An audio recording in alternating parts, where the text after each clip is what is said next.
Halo semuanya, seperti biasa More Cerita hadir untuk menemani hari-hari kalian. Jangan lupa loh subscribe, like, dan komen untuk terus mendukung channel ini. Loncengnya jangan lupa aktifin juga. Kali ini More Cerita bakal bahas film yang berjudul Shutter Island. Film ini menceritakan tentang seorang perwira polisi Amerika bernama Teddy Daniels yang diperankan oleh Leonardo DiCaprio yang sedang menyelidiki misteri hilangnya seorang pasien di rumah sakit jiwa Ashcliff. Dalam kasus ini, Teddy dibantu oleh rekannya Chuck Owl yang diperankan oleh Mark Ruffalo. Di sana, Teddy dan Chuck harus menghadapi berbagai macam kesulitan dalam penyelidikan karena banyaknya orang yang menyembunyikan rahasia. Akankah Teddy memecahkan misteri itu? Biar nggak berlama-lama, mari kita mulai ceritanya. Diawali dengan scene ketika Teddy yang sedang mual karena mabuk laut. Setelah itu, Teddy menemui Chuck yang merupakan partner barunya untuk penyelidikan kali ini. Di sana mereka berbincang dan mengenal satu sama lain, hingga Chuck menanyakan masalah percintaan Teddy. Teddy pun jadi teringat istrinya yang sudah meninggal karena kejadian kebakaran di apartemennya. Lalu tidak lama akhirnya mereka melihat pulau Shutter di mana pulau itu adalah tujuan mereka. Di sana ada sebuah rumah sakit jiwa Ashcliff, tempat para kriminal gila dirawat. Sesampai di dermaga, mereka disambut oleh wakil sipir yang bernama McPherson. Terlihat pulau itu dijaga dengan sangat ketat. Mereka pun diantar menuju rumah sakit Ashcliff. Di tengah perjalanan, Teddy sempat melihat adanya parameter kabel listrik di sepanjang dinding rumah sakit. Sesampai di rumah sakit, McPherson menjelaskan beberapa aturan, di mana mereka akan dibantu semua apapun yang dibutuhkan, akan tetapi mereka harus tetap mematuhi protokol rumah sakit. McPherson juga menunjukkan beberapa bangsal para pasien, di mana ada bangsal C, adalah tempat paling berbahaya dan terlarang, karena pasien yang sangat berbahaya ada di sana. Sehingga jika mereka ingin masuk ke bangsal C, harus meminta izin kepadanya. McPherson pun meminta senjata Teddy dan Chuck. Awalnya, Teddy menolaknya, karena ini merupakan atribut yang harus ada terus bersama mereka. Tapi setelah McPherson mengatakan bahwa ini salah satu protokol yang harus dipatuhi, akhirnya mereka pun menyerahkan senjata. Mereka diantarkan menemui Dr. Cowley. Dia merupakan seorang yang sangat berpengaruh di tempat itu. Selama perjalanan, Teddy melihat beberapa pasien yang tetap menggunakan rantai di kaki atau tangannya. Saat menanyakan keadaan pasien, McPherson menolak menjawab pertanyaan mereka karena menurutnya itu wewenang Dr. Cowley. Sesampainya di ruangan Dr. Cowley, Teddy melihat beberapa lukisan di mana para pasien terlihat sedang disiksa. Dr. Cowley pun menjelaskan bahwa itu adalah keadaan para pasien dulu, di mana mereka akan disiksa, disetrum, bahkan ditenggelamkan agar bisa disembuhkan. Tapi kali ini para pasien dirawat dan diberi obat dengan baik. Teddy langsung menuju pembahasan utama mereka datang ke sini, menanyakan Rachel Solando, seorang pasien yang menghilang dari rumah sakit. Mereka mencurigai bahwa Rachel kabur. Rachel Solando adalah salah satu pasien yang membunuh 3 anaknya sendiri dan memakannya. Dia sangat berbahaya jika sampai berkeliaran di luar sana. Saat melihat foto Rachel, Teddy tiba-tiba teringat masa lalunya. Teddy ini memiliki trauma karena dulunya dia adalah veteran Perang Dunia Kedua. Karena ingatannya ini, Teddy pun meminta aspirin kepada Dr. Cowley. Mereka pun melanjutkan membahas Rachel. Rachel ini saat masuk rumah sakit mempercayai bahwa anaknya itu masih hidup. Bahkan Rachel menganggap bahwa tempat ini adalah rumahnya. Para penjaga dianggap sebagai pengantar susu, tukang pos, dan lain sebagainya. Sampai saat ini, para staf masih memecahkan misteri hilangnya Rachel karena sudah dicek di semua pulau tidak ada. Dan entah bagaimana Rachel bisa keluar dari kamarnya, karena pintu masih terkunci dari luar dan jendela pun ada jerujinya. Seakan-akan Rachel menghilang seperti asap. Mereka pun diantarkan menuju kamar Rachel. Di sana terlihat ruangan tampak baik-baik saja, tidak ada tanda orang yang sudah kabur dari ruangan itu. Teddy menemukan surat yang disembunyikan dan saat dibuka tertulis Hukum 4, siapa itu 67.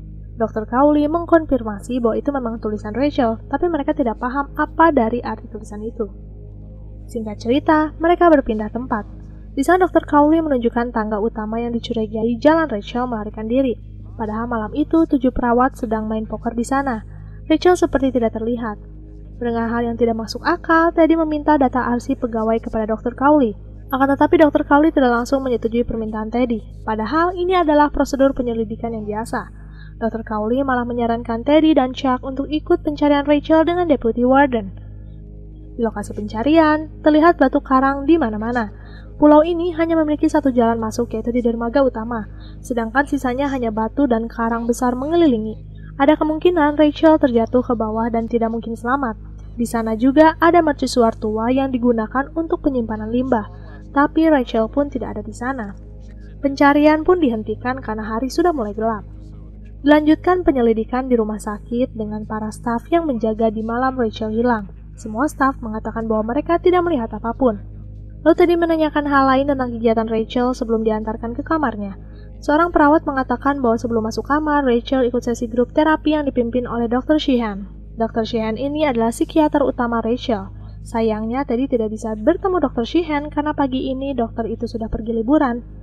Mendengar hal itu, Chuck merasa aneh, karena seharusnya jika ada kasus besar kaburnya pasien, seharusnya tidak mengizinkan seorang pun bisa pergi bebas seperti itu. Ditambah lagi, Dr. Sheehan ini adalah dokter utama Rachel. Teddy pun meminta untuk menelpon Dr. Sheehan, tapi sayangnya pemancar telepon rumah sakit ternyata rusak, sehingga mereka sulit menghubungi daratan utama.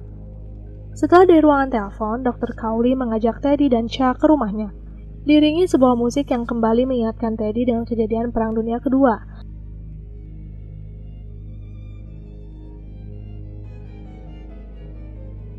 Di sana juga mereka dikenakan dengan rekan Dr. Cowley, yaitu Dr. Jeremiah. Dr. Jeremiah menyambut baik kedatangan Teddy dan Chuck. Di sana Teddy kembali meminta berkas milik Dr. Sheehan dan para pegawai. Sebagai penghubung Dewan Penasihat, Dr. Jeremiah mengatakan mereka tidak akan pernah mengeluarkan berkas-berkas itu.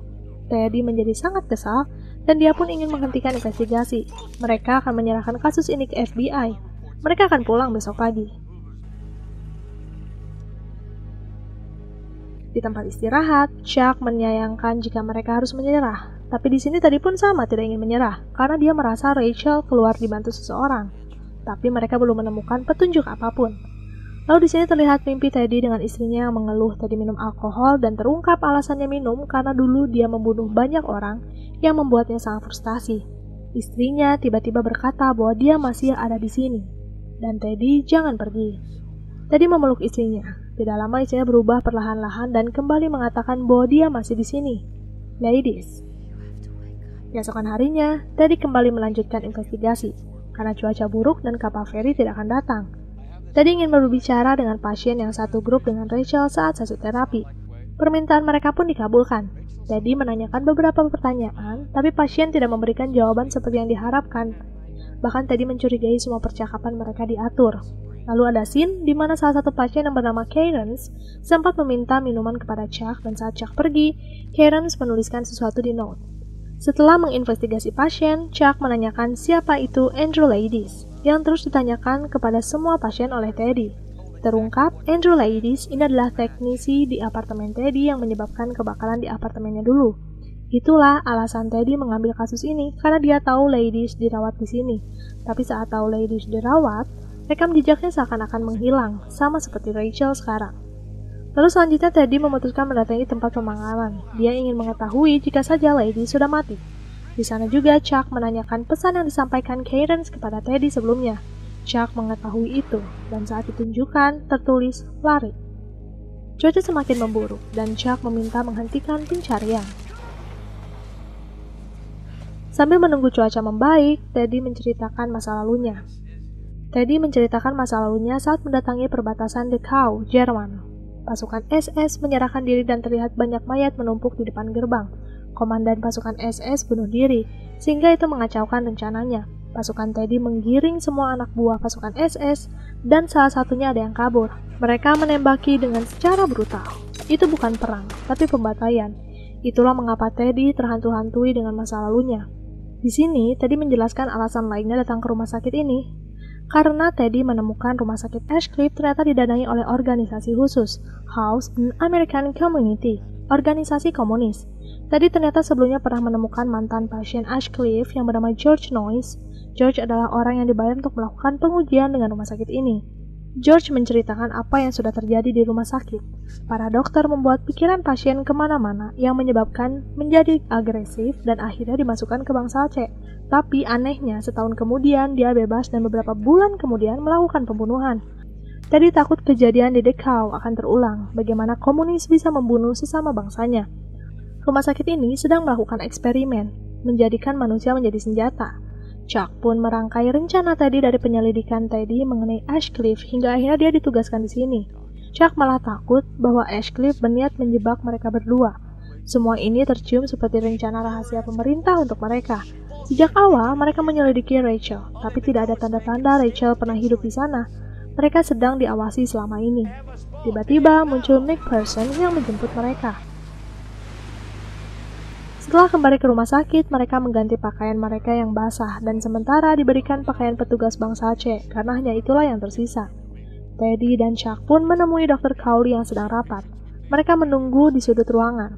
Terdengar Dr. Cowley membicarakan keadaan pasien di bangsa C yang akan kebanjiran karena badai yang sangat lebat. Dr. Cowley sempat menyebutkan jumlah pasien 66. Mendengar hal itu Teddy teringat pesan Rachel yang menuliskan siapa itu 67. Teddy mencurigai bahwa Rachel tahu rumah sakit menyembunyikan pasien ke-67. Dr. Cowley pun tertawa dan mengatakan bahwa Rachel sudah ditemukan. Teddy pun menemui Rachel. Terlihat Rachel yang baik-baik saja. Tidak ada luka sedikit pun. Teddy memberikan beberapa pertanyaan, tapi Rachel menjawab dengan imajinasinya bahwa selama ini dia pergi mengantar anaknya ke sekolah. Bahkan Rachel menganggap bahwa Teddy adalah suaminya, Jim. Setelah menemui Rachel, Teddy merasakan kembali migrennya. Teddy diberikan obat dan harus segera dibaringkan. Teddy pun dibawa ke salah satu bangsal. Di sana, Teddy sempat bertemu dengan kepala sipir yang terlihat sangat tegas. Lalu di sini terlihat Teddy yang bermimpi kembali mengunjungi The Cow. Teddy melihat mayat yang dulu pernah dia lihat. Mayat itu mengatakan bahwa seharusnya pasukan Teddy menyelamatkan mereka lebih dulu. Selanjutnya Teddy bertemu dengan ladies di rumah Dr. Cowley dan tiba-tiba dia mendengar seorang wanita berteriak. Ternyata itu adalah Rachel yang sudah membunuh ketiga anaknya. Di sana, Teddy membantu Rachel membawa ketiga anak itu menuju sebuah danau dan menenggelamkannya. Tidak lama, Teddy pun terbangun. Tapi tiba-tiba Teddy melihat istrinya mendatangi bangsal sambil mengatakan bahwa ladies tidak mati dan masih ada di sini. Teddy harus menemukannya. Kali ini, Teddy benar-benar terbangun dari mimpinya. Dia melihat keadaan rumah sakit yang rusak akibat badai. Ini bisa jadi celah untuk mereka mendatangi bangsal C karena sistem keamanan yang rusak. Teddy berharap dia bisa menemukan ladies di sana. Sejak mimpi di malam itu, Teddy menjadi sangat terobsesi mencari ladies. Setelah berbaur dengan petugas bangsal C, Teddy dan Chuck mulai mencari jalan lain. Tapi mereka dihadang oleh salah satu petugas yang melarang mereka berkeliaran sembarangan karena pada pasien di sini berbahaya dan jika melihat pasien kabur, jangan pernah menangkap sendirian karena sangat berbahaya. Petugas ini mengira bahwa mereka adalah petugas baru bangsa C. Mereka pun diizinkan kembali berpatroli.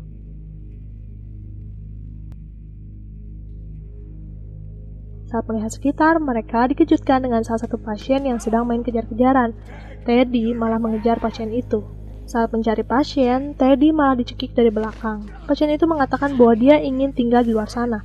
Dan tidak lama, Teddy menyerang balik pasien itu.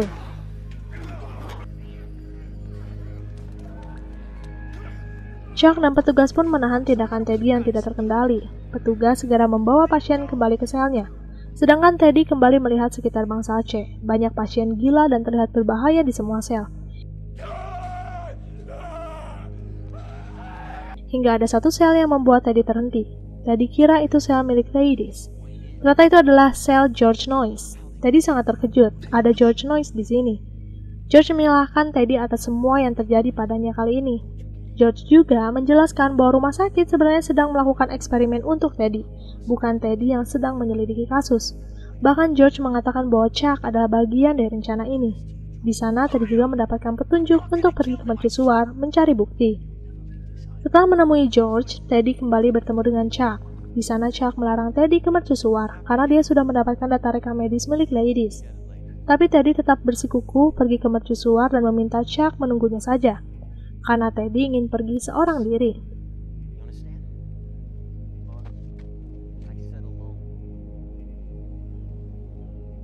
Karena lokasi yang sulit, Teddy kembali ke lokasi Chuck. Tapi Teddy malah menemukan Chuck yang ada di bawah tebing. Teddy pun turun ke bawah, tapi tidak menemukan Chuck. Saat melihat ke atas, Teddy melihat cahaya dalam gua. Teddy malah bertemu dengan seorang wanita. Ternyata dia adalah Rachel Solando yang asli. Di sini terungkap bahwa Rachel tidak membunuh anaknya karena dia tidak punya anak, bahkan dia belum menikah. Rachel dulunya adalah dokter di rumah sakit itu. Penyebab Rachel menjadi pasien adalah karena Rachel dulu mencurigai adanya obat kejiwaan yang diterima rumah sakit dalam jumlah banyak dan pembedahan yang sangat sadis, di mana pasien akan disetrum dan dicongkel saraf matanya agar pasien menjadi patuh. Hal itu menyebabkan pasien kehilangan rasa cinta, sakit, dan simpati. Pasien jadi sulit mengingat dan sulit diinterogasi. Mereka melakukan pencucian otak yang sangat mengerikan. Para Nazi ingin semua orang yang ada di Shutter Island menjadi senjatanya. Rachel menanyakan keadaan Teddy. Di sana Teddy sempat mengatakan bahwa dia mengalami migrain. Mendengar itu, Rachel sangat terkejut. Rachel bisa menebak bahwa Teddy telah meminum obat yang diberikan Dr. Cowley, meminum kopi, bahkan rokok yang didapatkan dari orang sekitar. Hal itu akan menyebabkan kelumpuhan di tubuh Teddy dalam waktu 48 jam. Semua makanan telah diberi obat kejiwaan. Teddy pun menanyakan lokasi mercusuar. Rachel menjelaskan bahwa di sana ada tempat pembedahan otak. Cara yang mereka lakukan sama dengan cara dilakukan Nazi. Keesokan harinya, Rachel membangunkan Teddy, meminta Teddy untuk pergi karena tiap malamnya Rachel berpindah-pindah. Singkat cerita, Teddy sedang berjalan kembali ke rumah sakit. Di sana Teddy malah bertemu dengan kepala sipir. Dia memberikan tumpangan. Sesampainya di rumah sakit, Teddy bertemu dengan Dr. Cowley. Teddy menanyakan keberadaan Chuck. Tapi anehnya, Dr. Cowley malah mengatakan bahwa Teddy datang ke rumah sakit ini sendirian. Teddy pun semakin curiga bahwa ada yang tidak beres dengan rumah sakit ini. Lalu selanjutnya, Teddy terlihat sedang mandi. Dia sembunyi-sembunyi membawa dasinya dan pergi. Tapi Teddy malah bertemu dengan Dr. Jeremiah. Teddy mengatakan bahwa dia sedang mencari kapal feri. Tapi saat itu juga terlihat Dr. Jeremiah mengeluarkan suntikan.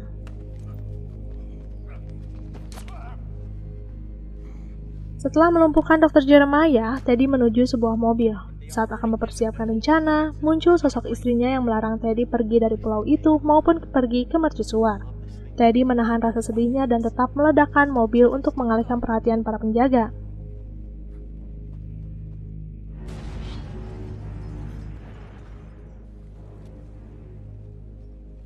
Teddy pun sampai di mercusuar. Dia berhasil melumpuhkan salah satu penjaga di sana, dan saat masuk ke dalam mercusuar, Teddy dikejutkan dengan kehadiran Dr. Cowley.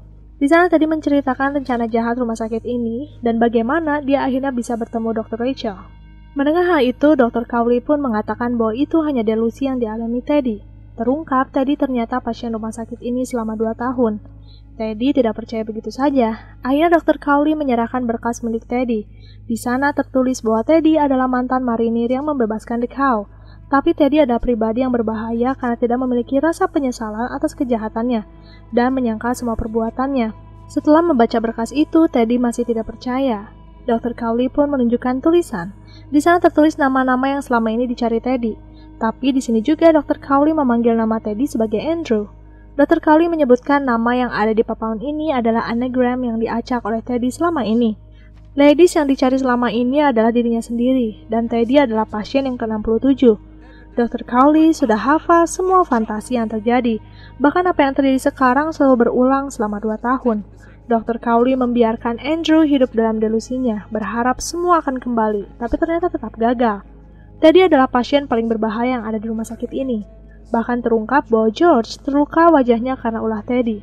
Hal itu terjadi karena George menyebutkan nama ladies, di mana nama itu sangat dibenci oleh Teddy.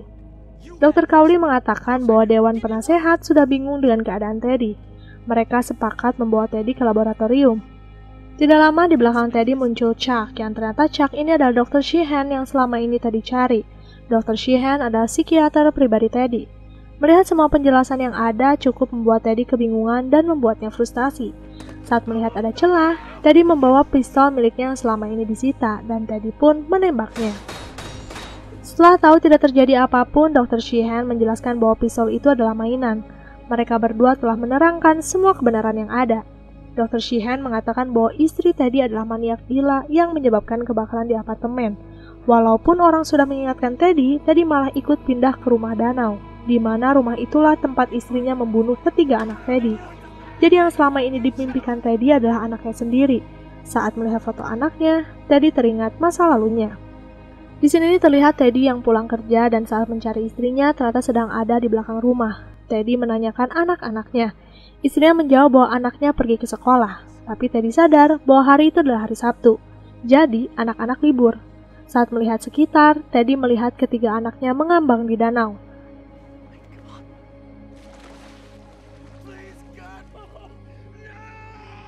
Setelah membawa anaknya ke daratan, istrinya malah mengajak Teddy untuk memandikan anaknya dan menjadikan anaknya boneka hidup mereka. Teddy pun dengan berat hati menembak istrinya.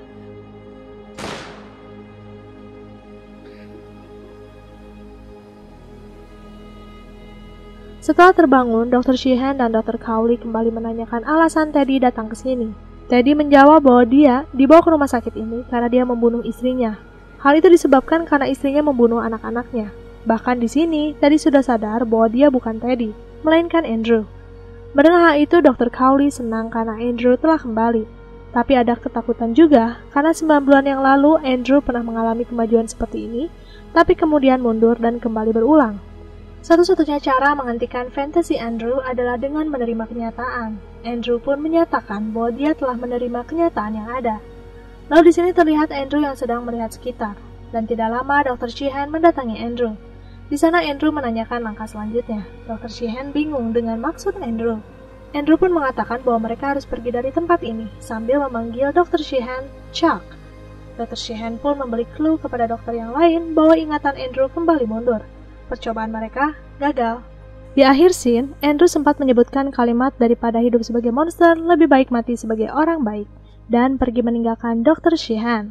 Nah guys, kalimat tadi itu kalian sadar gak sih kalau sebenarnya si Andrew ini memilih untuk mati di laboratorium dibandingkan harus hidup sebagai orang yang berpotensi menjadi orang jahat lagi. Andrew berpura-pura kembali ke delusinya dan memutuskan untuk bunuh diri, atau Andrew memang kembali ke delusinya. Entahlah. Buat kalian yang tahu penjelasan dari film ini, bisa kita diskusikan di kolom komentar ya. Terus kalian juga wajib banget nonton full movie-nya karena akan lebih seru, lebih jelas, dan lebih clear. Jangan lupa subscribe, like, dan komen ya. See you di video Maur Cerita selanjutnya. Bye!